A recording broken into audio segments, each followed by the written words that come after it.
Shane Beamer owns a 29-22 record at the University of South Carolina as its head football coach. He's won more games through his first 4 seasons at Carolina than any other coach in school history, one more than Steve Spurrier. And we all know how Steve Spurrier likes to needle people, so I have given Shane permission to use this record to needle Steve with a smile on his face. Shane's a big history buff. In fact, just came back from New England. I was sharing with him, next time he goes to Boston, I have a friend, a former Army general named Bill Rapp, who can connect the dots of leadership and decision-making in those early skirmishes leading up to the Revolutionary War. One of my great moments was walking into South Carolina's game against Texas A&M last year, and I heard this voice, and Shane's dad, Frank, was sitting outside tailgating with his family.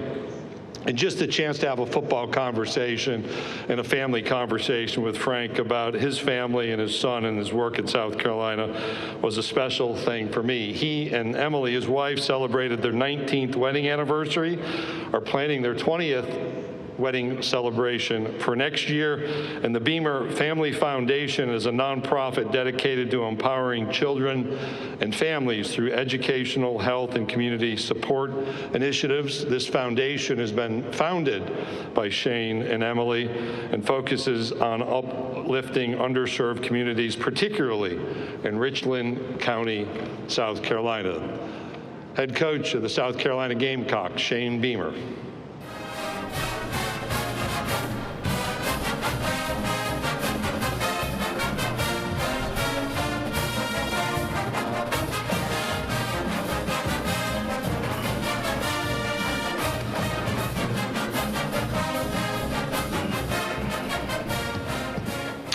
Thank you, Commissioner Sankey. Great to be back here at SEC Media Day for my 5th season, and excited to be here for day 1 and kick off the week. I say it every year, and I'll never stop. I'm so grateful for the position that I'm in as a head football coach in the Southeastern Conference. This league is the standard across all of college athletics, and I'm so blessed to be a part of it as well. You see that every year on the field, and you see that every April in the NFL draft as well. Players want to play in this league. Coaches want to coach in this league. All you have to do is look at the Netflix special that I know is coming out later this year. They chose this league to showcase as well, and obviously had other conferences that would have loved to have been a part of it. They wanted us, and I think that speaks volumes about the power of this league. Thankful for Commissioner Sankey. Admired him from afar before I got into this conference and the role that I'm in right now, and admire him even more now that I've been in this league 5 years. Always will be grateful for his leadership back in 2020 that allowed us to have a college football season, and very glad that he is leading us in this new era of college athletics. And then thanks to all you for all you do to promote our game. I know you make a lot of sacrifices as well throughout the year, so grateful for you guys, and thanks to the SEC staff for putting on such a awesome event every single year when we come here to this as well. Real quickly before I get started on anything football-wise, just wanted to send my prayers to the family of Joe Monmonier. Joe was the athletic director at Hilton Head High School in Hilton Head, South Carolina, that died last week tragically and unexpectedly. Has 2 beautiful daughters. Oldest daughter, Ava, just graduated from South Carolina in May, and as you can imagine, that family's going through a lot right now, and we're certainly thinking of them. South Carolina is a special state. It's a small state. It's a very close-knit state, and I know that Hilton Head High School community. I've been there for a football game on a Friday night, and it's a special community, and know they're hurting right now, so thankful for them. And I see the sign over there, but I'd be remiss if I didn't mention Bob Holt, because I know every year that I've been here at SEC Media Day, I could always count on him sitting right there in the front row, and certainly miss having him here. I was never a part of any team that he covered, but I know what he meant to the SEC, and certainly miss Bob as well. You guys will learn more about our players if you haven't already, but the three that are here with me today, LaNorris Sellers, DQ Smith, and Nick Barrett, embody everything that we want our program to be about. They embody everything that college athletics is about, in my mind, in 2025. All had different stories, unique stories. None of them were your five-star recruit that everybody talks about that comes to the school and has a great career. These are all guys that weren't maybe as highly recruited as they should have been, but they've come to South Carolina, they've developed, and they are leaders on our team. Their voices matter on our team, and that's why they're here today. They love the University of South Carolina, and putting on a Gamecock uniform means something to them without a doubt. Nick Barrett is a North Carolina native. He was committed to the University of South Carolina when I got hired as the head coach. He stayed committed, and he came. He's unselfish. Last season would have been his last season, but he came to us early in the season and brought up the idea of redshirting, being able to play in 4 games. He knew we were loaded at defensive tackle last season and really wanted to maximize his last year at Carolina. And redshirted, we used him in select games last season. Now he's back, and he's a leader on that defensive line for us. He's a great example of what we're trying to do from a recruiting standpoint. Early in my tenure at South Carolina, we only had 1 player from the state of North Carolina on our team, and it was Nick. And that was ridiculous. To be a border state, so many players in the state of North Carolina that want to come across state lines and play SEC football, we knew we needed to attack the state of North Carolina harder in recruiting, and we absolutely have. Since then, guys that are on our team right now and guys that are committed to come play for us next season as well. Nick's doing right off the field. He's a 4-time SEC academic honor roll and just graduated in May. DQ Smith, Columbia, South Carolina native, high school quarterback. When people talk, or when we talk to high school prospects, they all say they want to be developed when they come to college. Well, DQ is a guy that has been developed. He came to South Carolina, wasn't highly recruited. I think we had to beat out Georgia Southern for him. He was a high school quarterback, came here by game 3. He was starting for us as a true freshman, high character guy, and has been a key player for us on defense and special teams. He'll graduate in December. And then obviously LaNorris Sellers, returning captain as voted on by his teammates, our returning MVP as voted on by his teammates. Last season, he was playing as well as any quarterback in the nation the last month of the season, doing great off the field, has been on the dean's list twice, currently doing an internship with contract construction in Columbia for his major as well. His best football is still in front of him. When you look at our team offensively, we have a new offensive coordinator in Mike Shula. That was an easy decision for me to promote Mike to be the coordinator. He was a part of our program last year. He's literally been in the shoes that LaNorris is in as he was a starting quarterback in this conference, and he's been in the shoes that I'm in as a head football coach in this conference as well. He's already made us better as an offense on and off the field. When you look at us, we've got to replace the interior of our offensive line and a lot of playmakers at the running back and tight end position. But I'm excited about the potential of the guys returning and how we take the next step as an offense under Coach Shula. Defensively, it's year 5 with Clayton White as our defensive coordinator. He's done a remarkable job in the 4 seasons leading our defense. It's great to have him back and our entire defensive staff back around him as well. We've got to continue to be opportunistic as a defense. We've led the SEC in takeaways since 2021, and we've got to continue to be that group. We played great defense last season, but we've lost a lot of production, particularly right up the middle of our defense at defensive tackle, linebacker, and safety. But the group that we return is very athletic and really excited about the potential of the next group of guys to make their impact on our defense.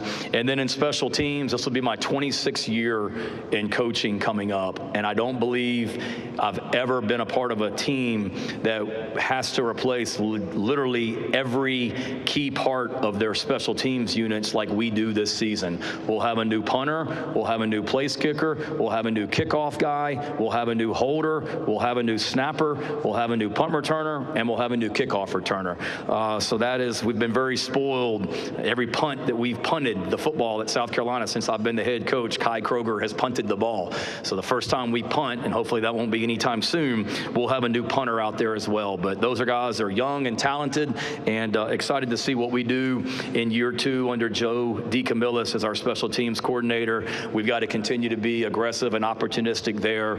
We've led the SEC in block kicks since 2021. We've got a strong culture in Columbia, on and off the field. That's evident with what we're doing academically with the #2 graduation success rate in the SEC. Currently, when we kick off in 48 days back here in Atlanta, we'll have 19 players on our team that have already graduated from the University of South Carolina. When we play postseason football in December, that number will be 31 players that will be graduates of the University of South Carolina. Last semester, we had 31 players make the dean's list, and the last 2 semesters have been the best semesters academically in the history of the South Carolina football program. Not since I've been the head coach, in the history of the program. So last fall, we set a record for our team GPA, and then our mantra as a team in 2025 is to take things farther on and off the field than what we did in 24, and we did that by shattering the record that we set in December. We shattered it in the spring with the spring semester as well. Recruiting has gone well in the last few years, and it's going well right now. There's a lot of expectations for 25, and there should be, but we're built for years to come and are going to continue to be good at South Carolina. We're not going anywhere. There's a lot of young talent on our team, and there's more coming.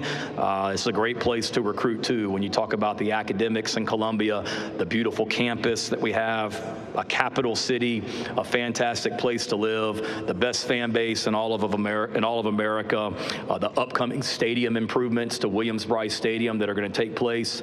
We'll start on that after this upcoming season. We'll start on those improvements, and that'll be a 3-year project to make what already is, in my mind, the best atmosphere in all of college football even better. And then just the leadership that we have in our administration, an awesome president in Michael Amaritas, great board chairman in Thad Westbrook. I'd be remiss if I didn't thank Ray Tanner for all he did for the University of South Carolina and for me as our athletic director. Wish him well in retirement, but really fired up for the future with our new athletic director, Jeremiah Donati, and then our deputy athletic director, Jeff Crane, both of which have been hired since the last time I was here last July. But those guys are energetic, forward-thinking, and determined to take South Carolina athletics to the next level.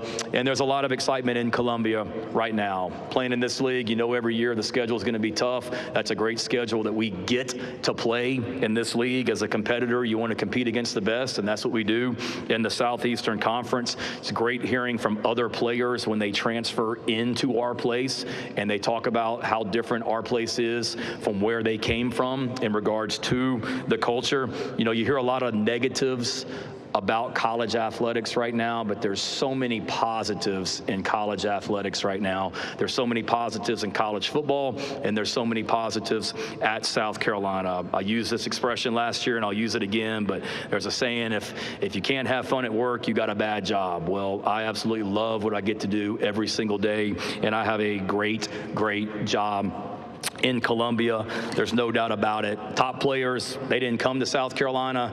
The top players on our team didn't stay at South Carolina to be average. There's a championship mindset, and like I said a minute ago, our whole mantra in 2025 is to take things farther in 25 than what we did in 24. I think the pride in Gamecock athletics is at an all-time high. The number of people that stop me on the street or in an airport when I'm traveling and want to talk about South Carolina athletics is higher than it's ever been. We're going to set a record this season for new season tickets sold at Williams-Brice Stadium.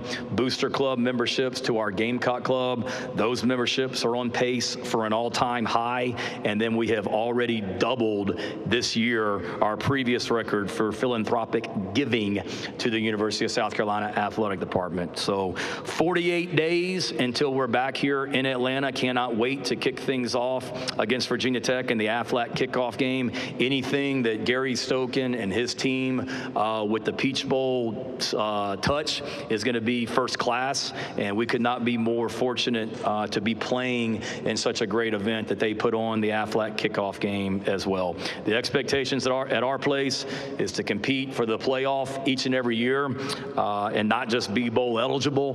That's what we're working towards each and every day. That's what our guys have done since January when they came back, is to take things farther in 2025, and eager to kick things off here soon when we crank things up. With that, any questions? Thank you, Coach Beamer. If you have a question, raise your hand. Emma, Anna, and Nathan will get to you. If again can stand as you're able to stand, give your name and affiliation. We're going to start right here in the center aisle with Mike. Coach, Mike Griffith, Atlanta Journal-Constitution. Mike, you walked in late and you get the first question?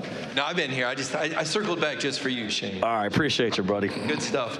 College football playoff has obviously been discussed quite a bit, and South Carolina was on the brink, or maybe should have been in even arguably. How important do you think it is that these playoffs get expanded, and what are your thoughts about the 8 versus 9 game schedule considering your annual rivalry against Clemson? Yeah, I'm all for expansion to give more teams opportunities.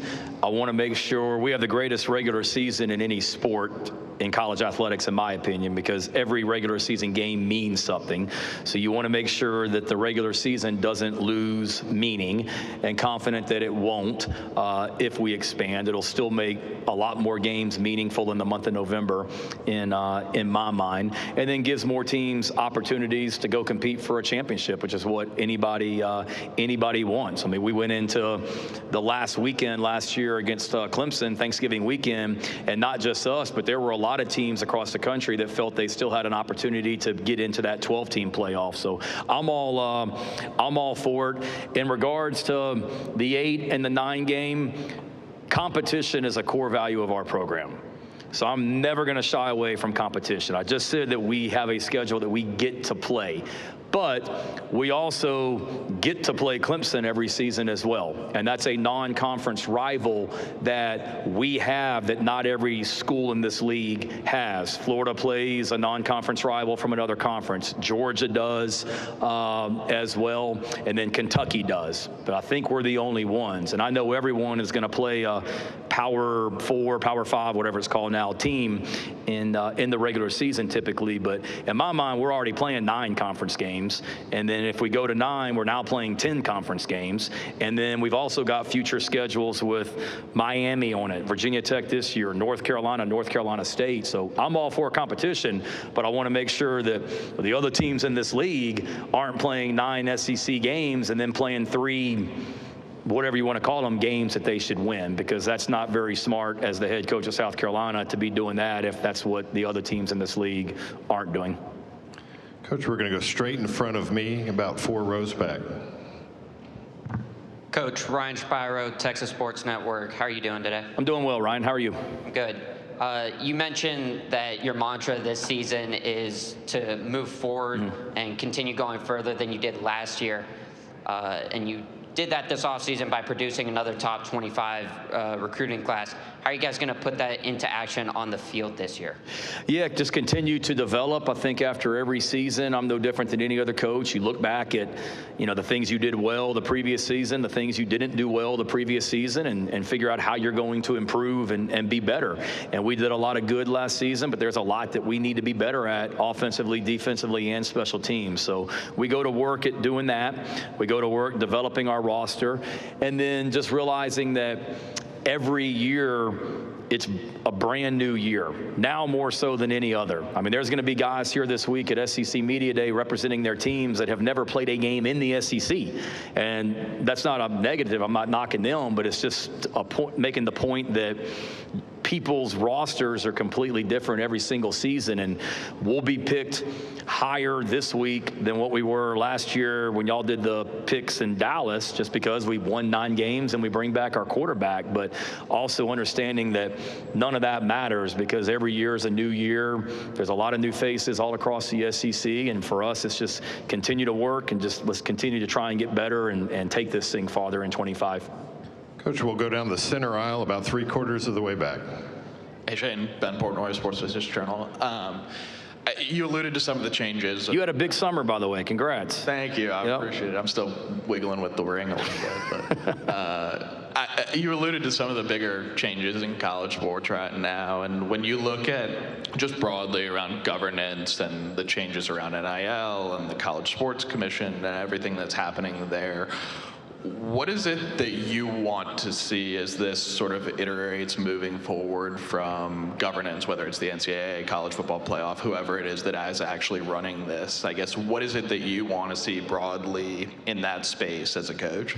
That what we say is going to happen and what we say is going to be enforced is going to happen and be enforced.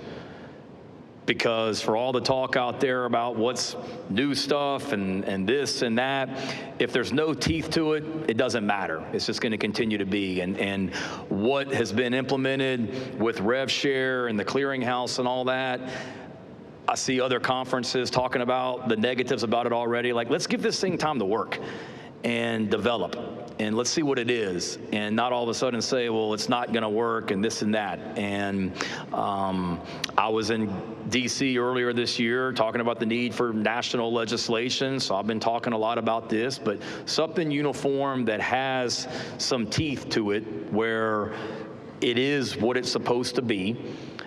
And if somebody's not doing what they're supposed to be doing, it's going to be enforced and there's going to be repercussions. And if you have that, and not trying to take anything away from the players, but let's just let this thing be what it's supposed to be and see what happens, if that makes sense.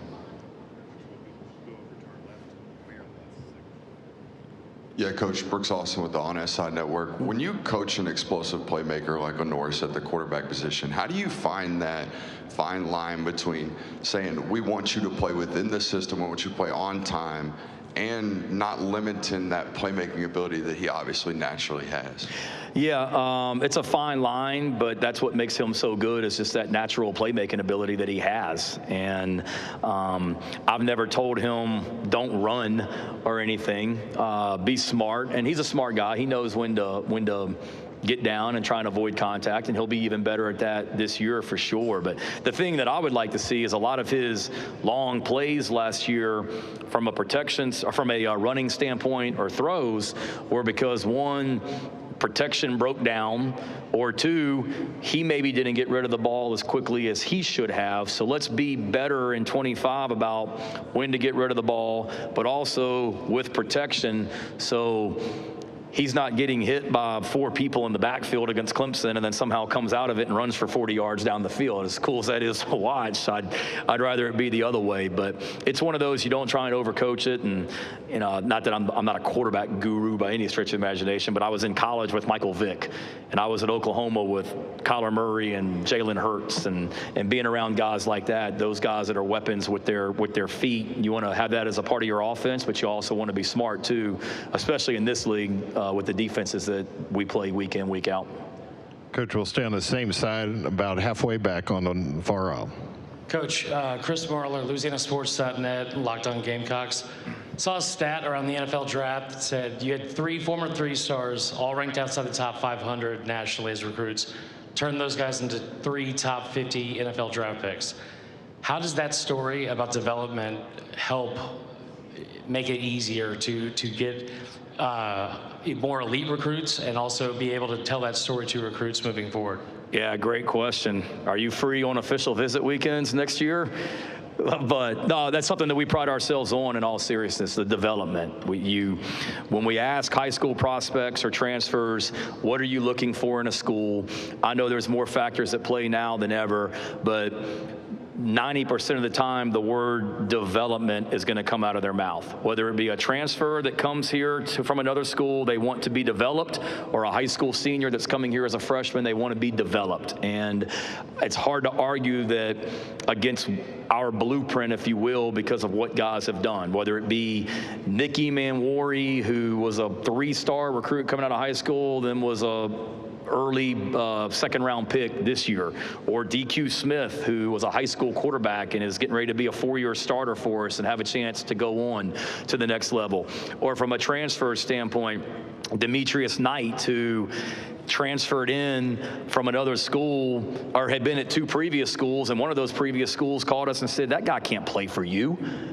And he ends up being an all-conference type guy and being the first pick, our first guy drafted from South Carolina. So credit the young men and what they're about from a character standpoint, but also give some credit to our program, the culture, the people in our program, the whole development aspect, the weight room with Luke Day, the training room with Clint Haggard, nutrition with Yimi Rodriguez, character development with Derek Moore. We've got a great thing from all across our building that's into developing the total player and total student athlete, and those guys are great examples of that as well. And we're not perfect. I understand that, but when you talk about the culture that we have in place, it's hard to argue with the results from their development standpoint.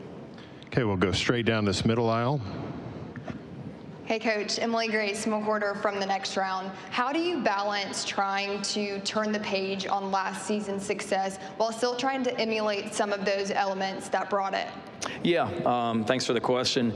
You look back at last season, and there's a lot of momentum going into this season because of what we did last year. There's no question about it. And we have a lot of guys coming back. But I would say a few things, Emily. One, it's realizing that just because it happened last season doesn't mean it just automatically happens this year. I mentioned it upstairs with the electronic media, but there's plenty of examples of teams across the country every year in college football that they're getting pumped up all summer long, and then they go out week one and get smacked in the face and never recover. I mean, that happens every year, and it's because just because it happened last year doesn't mean it happens this year. And for our team, it's making sure our guys realize all the work that went into 2024 is going to take all that and even more for us to go where we want to go in 25, building on the things that we did last season without a doubt, but then looking back at the things that we didn't do well and making sure that we improve those, because, you know, people want to talk about the close losses that we had last season, a 2-point loss to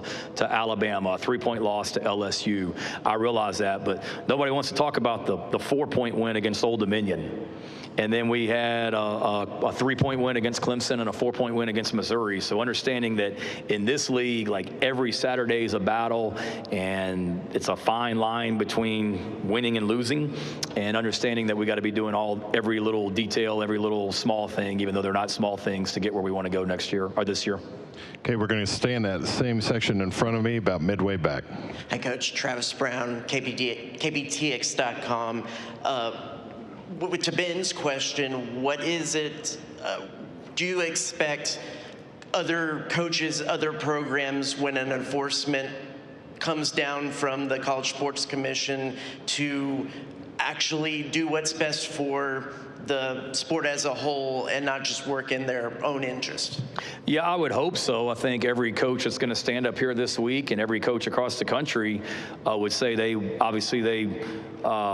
their program to be successful, but I think we all want college football and college athletics to be successful without a doubt, and doing what's right for the betterment of the sport. And all I meant was, to Ben's question, was if there's rules in place that we all agree on and someone doesn't do what they're supposed to be doing, this is 20 years ago with NCAA rules, or now with Rev Share and the clearinghouse and all that as well, there just needs to be some teeth to the enforcement. Otherwise, nothing's going to change, and we're going to be right back to where we were.